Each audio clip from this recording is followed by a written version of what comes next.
Sixers fans, welcome back. Please do not panic. I am going to be your voice of reason today. And you know what? I have been a very pessimistic person over the past couple of weeks regarding the Sixers team, and a lot of it is very, very honest and true and accurate. And I get the way you're feeling right now. You're frustrated. There's a lot going on. It was a bad loss last night to the Toronto Raptors. We only have 2 more games left in the season. We got to pick it up. We got to step our SHIT up, and now I'm going to be the one guy to tell you it's going to be okay. There's a lot of reasons to be upset, and you know what? At the end of the day, probably they're going to stay true, but I'm going to be the voice of reason today. Like the video, subscribe to the channel, join the family, the community, all that kit and caboodle. I tested negative today, so the 3rd time having it, I am finally free of having it again. We're back. I'm back to work today. 2 more games left in the Sixers season. Check out DJ Eastwood's post-game stream last night if you didn't already. Me and DJ chopping it up back like the old days. We're back, baby. We're back. Let's get into it. The Sixers lose a game to the Raptors last night in which we just should not have lost.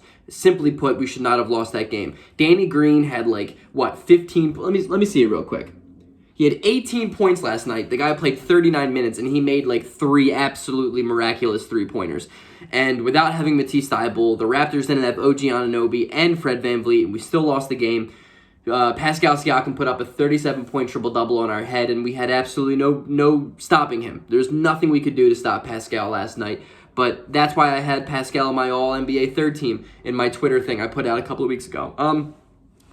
Look, I know there's a lot to be frustrated about. James Harden had 13 points last night. Granted, he had 15 assists, but my thing is, we got you to score. We got you to lighten the load of Joel Embiid, and we got you to go out there and create a shot and make a shot, and he made 1 field goal in the second half. And the reason why the Sixers lost was because the fourth quarter, our stars were not there. We're not there. Embiid made 1 field goal in the fourth quarter. He was not great, but it's not even on him. He had a 30-10 game again in 37 minutes, and absolutely nobody could help him out on the offensive side. And when we did have help, Embiid was getting triple-teamed every single time, but that's just the out-coaching of Nick Nurse compared to Doc Rivers.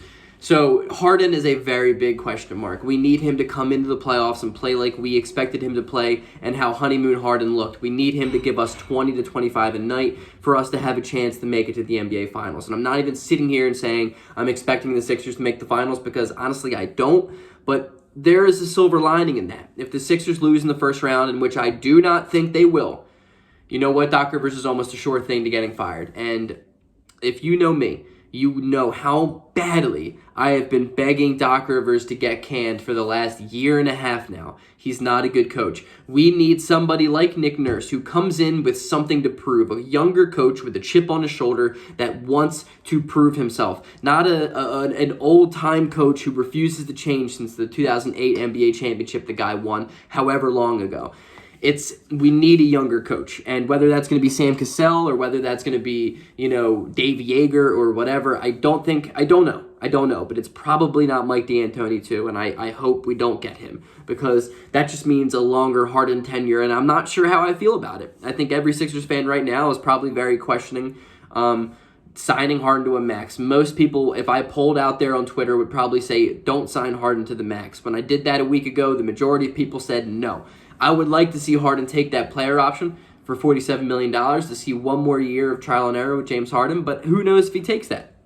My thing is, the Sixers need help. The Sixers need depth. We have such a lack of bench that it's so hard to watch. But also at the same time, Doc Rivers just refuses to allow Tyrese Maxey to be that number 2 on the offense. And as I've said now for about a year, even before we got Harden and now after getting Harden, Tyrese Maxey is the 2nd best offensive player on this team. When James Harden is being as inconsistent as he's been for the past couple of weeks now, Tyrese Maxey is the closest thing we have to a co-star for Embiid. And I'm not going to sit here and knock Harden because Harden is still a great player. He's still a top 20 NBA, top 25 NBA player, but he's headed into the wrong direction. And Tyrese Maxey is headed in the right direction. Tyrese Maxey somehow seems to be the only guard in my lifetime that remembers how to shoot that we drafted in Philadelphia. For some reason, every single guard we've ever drafted in the city of Philadelphia either forgets how to shoot or refuses to shoot. But you know what? Tyrese Maxey has done the opposite. That man has become a top 5 3-point shooter this year. and he was shooting 30% from three last year. It's impressive. It's incredible to say the least. Maxey is a star, and he is a bigger star in the making. He is a perennial all-star in the making. So, guys, don't worry so much because at least we have Joel Embiid, who shows no signs of getting worse, and Tyrese Maxey, a 21-year-old future perennial all-star. Tobias Harris has been playing much better basketball. Last night, he had a brutal game. 8 points, I think 7 rebounds. It just was not good. He had a good first quarter. He had a couple of threes, but after the first quarter, the Sixers deserved to get blown out. When we're playing against the Raptors, it's a bunch of 6'9", athletic, versatile forwards that just match up very well against us. The Raptors match up very well against us. But I will sit here and say, despite getting hammered last night in a postgame, that, wait for it, the Sixers will beat the Toronto Raptors in the first round of the playoffs. Probably going to take 6 or 7 games, but I still have the Sixers winning that series because, simply put, Embiid is the best player in the series. The majority of the time, the team that wins series have the best player in the series. That's exactly what the Sixers have. The Sixers are going to be a hard team to match up against, regardless of who the opponent is. I'm taking the Sixers in a 7-game series against the Toronto Raptors. I would like to see the Sixers go up in the 3rd seed to see Chicago so we can 4-0 sweep them, 4-1 gentlemen sweep them. But I think the Sixers beat the Raptors in round 1, and I know that's tough. But at the end of the day, guys, there's 2 games left in the season. This was the 80th game of the year, and the Sixers lost. It does not matter. This game means absolutely nothing. Do not be a prisoner of the moment, please, because at the end of the day, this game is useless. It's unimportant. It doesn't matter. It just allows fans to freak out. But you know what? Who cares? The Sixers clearly came in unprepared because Doc Rivers just didn't probably coach them in practice. We all know Doc Rivers' practices. We all know how lightly he takes them. The Sixers were just not ready. They came out shooting really well in the first quarter, and it just didn't hold true until the 4th. Defensively, a lot of breakdowns happened. Danny Green got cooked a lot. Embiid didn't even play great one-on-one defense against Pascal. It's just games like this happen. But a lot had to go right for Toronto to win, and I know that they didn't have Fred VanVleet or OG, but you know what? I'm still taking the Sixers in the 7-game series. Now, I'm not going to sit here and say I'm taking the Sixers in a surefire second-round series against whoever, because I'm still worried about it, obviously. But the Sixers still match up well against pretty good teams. We match up well against Milwaukee. We match up well against Miami, and I am not incredibly worried about this playoffs, because no matter what, I think it's a win-win.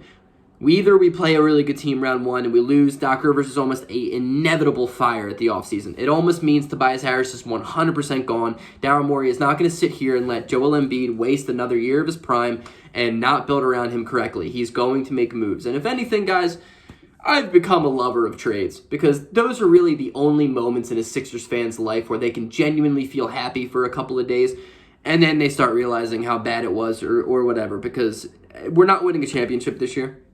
But I also don't think we're losing in the first round. It's going to be the same story as it's been for a couple of years now, but I trust Daryl Morey more than anything in the world, and I think that he's at least going to give it everything he's got. Will it work out? I don't know, but at least he's going to give it 100% of his effort.